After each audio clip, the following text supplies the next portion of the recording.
Welcome back to your daily dose of camera content. Today we're going to talk about Arri, their pricing model, the new Arri Log C3 profile for the Lumix cameras, and so much more. But before we get started, like this video, hit the subscribe button, and consider joining the channel. Channel members get exclusive access to Filmmaker Alchemy, behind the scenes lessons and insights on the business of video production. Learn how to turn your content into gold. Now I'm sure you've seen, but maybe you haven't, Arri and Lumix teamed up and they've released a color profile for the new Lumix S1 Mark II cameras, the S1R Mark II, the S1 II, the S1 IIe. That is Arri Log C3. This is a paid upgrade. It's $200 to get this color profile on your Lumix camera, and it's supposedly going to match your Lumix camera to the high-end Arri cameras as well. There's plenty of videos out there, people talking about this color profile, how to use it, what to look for. I'm not really here to talk about that. It led me down a rabbit hole where I found this video over on Arri's channel, and I just wanted to play through some of it because it's a little wild. G'day, I'm Sean, and this is the new Alexa 35 base model. This is not new. This video is actually kind of old now, but it's new to me, which represents a new entry point into the Alexa 35 family. We're going to skip ahead. So today we're not introducing a new camera. Instead, we're introducing a new way to buy into our flagship camera system, the Alexa 35. The Alexa 35. This is the pinnacle of camera technology, the gold standard by which every other camera is judged. I think certain packages will run you like $100,000 for the Alexa 35. There's the Alexa Mini, and then a few other Arri Alexa variants. There's the Amira as well. All very expensive. You can find them over on B&H. Tens of thousands of dollars. This is not entry level. This is not consumer nor prosumer. We are talking about very high-end professional cameras. And let's continue on. Now, over the last few years, this camera has been extremely successful for us. We're really happy to see it becoming the tool of choice on many of the largest productions, but we know that not everyone has access to productions with that kind of budget. And so we also get a lot of feedback from people wanting to have access to the image quality found in the Alexa 35, but at a lower price. So if that's you, if you want access to the image quality available in the Alexa 35 at a lower price, I mean, really, your only option is these Lumix cameras with the Arri Log C3 color profile, because no matter what, the Alexa cameras are going to be very, very expensive. Unless you go over to eBay and you find a good old Alexa Classic, the OG, the original.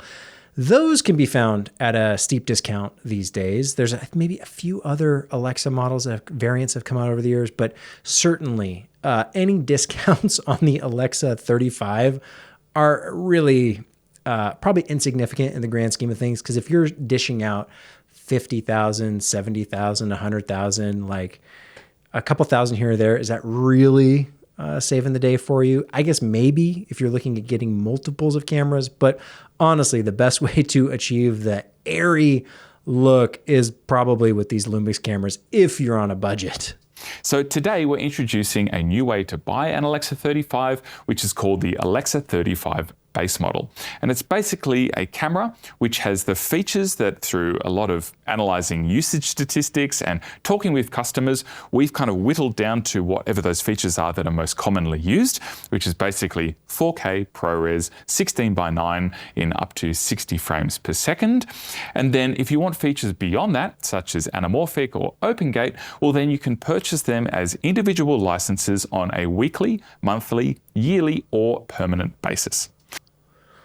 So this is where it starts to get a little wild. If any of that makes your spine tingle a little bit and you're getting flashbacks to maybe video games like 10, 20 years ago when they introduced these microtransactions and the subscriptions, and you got to pay for this and pay for that, and everything that used to be just like an unlock or an upgrade, like you beat the level and you got the reward. Well, now that became a 99-cent transaction. Now it became a $2 transaction, a $10 transaction, a weekly or monthly loot box or battle pass or whatever it is. And Arri is doing the same thing with their cameras. This was brand new information to me. I'm not often looking at the Alexa cameras. They are well out of my price range at this current point in time as well. I'm sure they're out of your price range as well. Not many people have the budget to just drop $70,000 on a camera, but if that's you, more power to you. That's awesome. That's great. It's the weekly subscription, monthly subscription thing, the yearly subscription thing for features that are in the camera. This is a paid firmware unlock thing for OpenGate, for anamorphic. That's what kind of like makes me go, ooh, just a little bit. Now, the value of Arri cameras is extremely important to us. And one of the key pieces of feedback that we get from happy customers is that they're really happy to see their camera does not lose value in the secondhand market like many other camera systems. And we know certainly that many customers have actually... Which, yeah, I don't know what you would attribute that to. I mean, the original Alexa is quite affordable these days on the secondhand market. And it's taken a long time to get there, but Arri doesn't release as many cameras and variants as all the other manufacturers. They're also super expensive to begin with. So like, I don't know, chalk it up to whatever you want. I don't know that we need to, you know, the pricing of the firmware, the weekly unlocks, I don't think needs to be part of that conversation, but hey, well, I'll let him continue. Built businesses on that idea. So the last thing we want to do is to erode the price of this camera in the market. And so the regular Alexa 35 isn't going anywhere. And actually, we expect that most people... Price protection. I feel like this feels very much like what Canon was doing in the cinema days with their whole cinema lineup, reserving features for the high end, crippling the DSLRs. I don't know. It never sits right with me. Especially when working with rental houses, will still want to buy a regular Alexa 35. This is just a new option, which means that there should be hopefully more customers who can enter into this system and join the Arri family with an Alexa 35. Now, how much? So you're paying for the camera, the same exact camera, the more expensive one, you're paying identical hardware, same. It's just super restricted. It's locked down unless you're willing to pay to access those features. I have thoughts on this, and it's not all good. It's not all bad. It's somewhere in between that we're going to get to. I'm going to let him talk a little bit longer, and then we're going to unpack it all. Which is it? Well, if you were to purchase this package, of course, without the ENSO lens, this would be the Alexa 35 base model entry set. It comes with all the accessories that you might need to actually shoot something apart from codex drives, and we'll get to that in just a second. And the price for that will be 49,800 euros. 50,000 euros for the base model that you're going to have to pay to unlock. So you get access to exactly the same image quality as the Alexa 35, but only at 4K 16:9 ProRes up to UHD, which, as I mentioned, is by far and away the most popular format that we've seen people actually shoot in. So from there, we'll have 5 licenses which unlock different features. So those licenses are the 120 frames license for high speed, and we have the Arri Raw license, we have the OpenGate and anamorphic license, we have the Creative Look license, and we also have the pre-recording license available. I don't know. Maybe I don't need to say anything. You judge that how you want. And they will all be available as either weekly, monthly, yearly, or permanent licenses. And to give... Okay. You feeling it? How's it sitting? Let me know. I'm sure there's people who love Arri, love these cameras, love that this is an option. They love that they can get in at a more affordable price point and upgrade later, depending on the project, depending on the client. Hey, I don't need those features, so I don't want to pay for them anyway. So yes, I'm sure there are people that this sounds amazing to, but I'm also sure there's other people who go like, yuck, that's kind of gross. Give you an idea of cost, if you say bought a base model Alexa 35 and then you go on a commercial where you're shooting anamorphic, well, you can just rent that anamorphic license for 180 euros per week. And more detail on that breakdown in just a minute. We will also have a premium license available, which is basically all of those 5 other licenses bundled into one. And if you purchase... Now we're bundling. Man. It was so simple, it was so pure. Just buy the camera, get the hardware, get the features that come with it, And there you go. One and done. It's priced in. You write it off as a business expense and you're good to go. Now we're factoring in pricing per week, per month. What bundle do we need? This is plagued software forever. And now it's trickling into hardware. An Alexa 35 base model, and then you purchase the premium permanent license, well, there's no cost disadvantage to doing that as if you were to have bought a premium licensed Alexa 35 on day one. Another little point, this pricing model actually represents a return to the kind of pricing that you would have seen if you purchased an Alexa Mini without licenses in a package that was ready to shoot, back in 2015 when that camera was announced. Of course, adjusting for inflation. Okay. So I think we're going to bring it home. This is business. I get it. Arri's out there to make money. You look at the price of their cameras, they're charging an arm and a leg for what some people will say is the best image you can get out of a camera. There's plenty of other people who will put those images to the test. They'll do side-by-sides, Arri versus Sony versus Lumix versus Nikon versus Canon. After it's all said and done, once it's color graded, once it's exported, once it's compressed and uploaded and compressed again, can you tell the difference? A lot of people can't. So, what's the most important thing? If you're Hollywood, if you have the budgets, go nuts. If you have high-paying clients and you have big production dollars to spend, go nuts. Get the Arri stuff. But also, paying for firmware unlocks and weekly or monthly subscriptions to features that are already in the device is kind of gross. However, here's the problem. And I know this because it happened with video games once before. It's happened in many industries, automotive, etc. The market is just going to do what the market does. If this is valuable to people, they're going to buy it, and companies are going to keep doing it. There is no amount of boycotting or protesting or finger wagging and shaming that's going to make a difference. People are going to buy what they're going to buy. So let's take this down to the consumer level with the Lumix S1 Mark II, the S1R Mark II, the S1 IIe.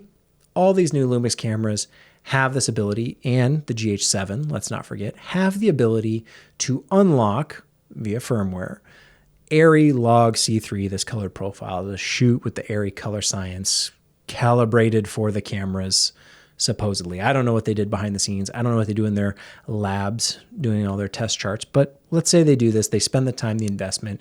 They make this log profile for these Lumix cameras. They charge you $200 to unlock something you kind of already have, but you're just paying to have access to. I don't know if that's worth it or not. I really see, I can see it both ways. If Arri is something you're after and you want that Arri look, $200 is a steal compared to what it would cost you any other way. Tens of thousands, the base model, the restricted Alexa 35. Now, I know dynamic range, highlight roll off, these are not identical apples to apples. But if you just want to kind of scratch that Arri itch, but you only have $3,000 to $4,000 to spend, go with the Lumix.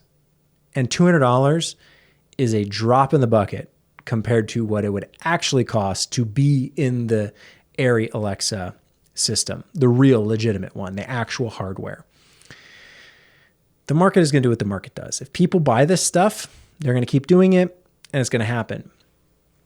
But on the other hand, it's interesting too, though, is that if people don't buy it, they think it's not worth the $200 for the color profile or the unlock or whatever. I don't know that the companies will know that the price was wrong. They might just think, like Lumix, Arri, oh, well, people don't want that feature. No one bought it. They must not want it. And I think that's also the wrong message. I don't know how you communicate, hey, we all want this. It's cool. More profiles, the better. More log looks. If we can shoot Arri, if we can shoot N-log, we can shoot S-log, we can shoot all the logs on one camera. That's really helpful. That's really great. But what price is worth it? That's harder to quantify, and certainly not something that's going to come across on a spreadsheet where someone's tracking sales. if you check how many people download the latest firmware, that gives you a pretty good idea of people's appetite for using the camera. So the S5 Mark II, for example, there's lots of firmware that's come out for that camera of the year. So depending on if you picked up a used one, you could kind of tell, was someone... There's a lot of cameras that stick with the base firmware because people just aren't upgrading them. But then there's a portion that'll upgrade to firmware 2.0 and 3.0 and onward. You can kind of track that out. The company should be able to see, hey, when we give something away for free, how many people, what percentage of our user base adopts it? Versus something that's paid, it's harder to quantify because that percentage is now influenced by the price, and maybe the price is wrong, maybe the feature is wrong.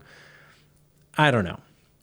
I think it is what it is. It's going to happen. And if people buy it, that must be what it's worth.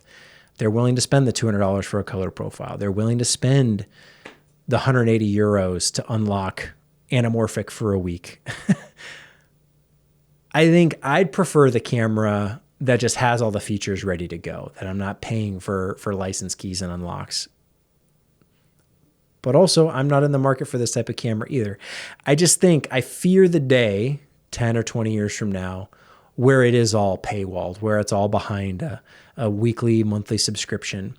Because you would think the companies would justify this, and they all have good intentions at the beginning. They all say, well, the extra cost is so that we can develop more features. We can increase the quality over time. It'll be paid back to you.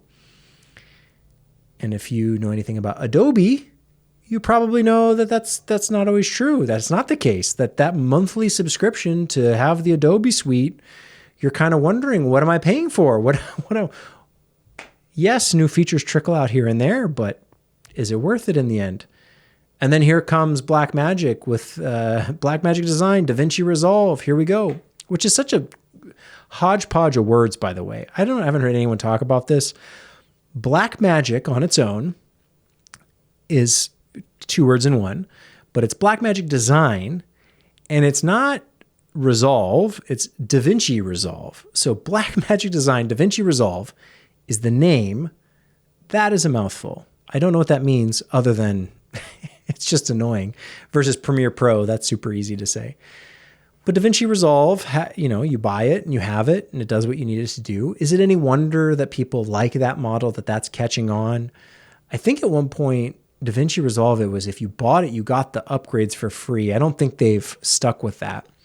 So there's the profit motive, the business incentive to just make money. And yes, you do have to have that, that return to fuel the next thing. So I totally get it. I'm not saying it's all good or it's all bad. I don't know what I'm saying other than, hey, this is a thing that's happening that Arri's doing. I don't know if Red ever did anything like this. Pay to unlock, firmware. It sounds like it could have been a thing with Red, but nothing actually comes to mind. There's been the handful of features like RAW capabilities that have been kind of paid unlocks, or you need to buy the external hardware dongle adapter thing. That was kind of a thing a few years ago. You had to buy the external module. Kind of makes sense. I don't know. None of the cameras really have gone all out in this pay per feature like Arri is doing with their Alexa 35. And I'd be curious for the people who shoot Arri Alexa, which I don't know if you're watching this channel, but probably not is my guess. I think most people watching this channel would probably be like, this is ridiculous. I'm not, like, it's already insanely expensive. I'm not going to spend more just to get OpenGate. I'll stick with my Lumix, thank you very much. Although, is it the Alexa 35 or the Mini? I think that one of them is a 4:3 aspect ratio, which is kind of neat and interesting for OpenGate if you're curious that they do a 4:3 sensor. But anyway, that's kind of off topic. I'd be curious, what do you think about this paying for features, paying for firmware, I just like the idea of having the camera and getting the cost of the firmware, the cost of the upgrades. I don't know. I think that's just part of the loyalty to the system. If you're buying Lumix and it's well supported, the cameras are well supported over time. I don't know about you, but that encourages me to buy more Lumix cameras. when things are well maintained and it's a healthy ecosystem. Same thing for Nikon or Canon or Sony or any of the others. The firmware support is the added value, I think. It's not the inherent value that we're kind of paying for. I think that would be I don't know. It's like the cameras just need to work. And if they're well supported, I don't know, it's just brand loyalty, I guess, at that point. I don't know how much it costs these companies to develop these features and to keep adding more to them. I'm sure it's expensive on some level. So I don't know. Without knowing the insides of the business, I can only take my thoughts so far before I draw any other conclusions. But it does seem just weird. I'll leave it at that. Weird to buy a camera that can do everything you want it to do, but it's all locked behind firmware. That's kind of weird. At least that's my thought. I don't know. Maybe you disagree. Please let me know in the comments. I'd love to hear your thoughts.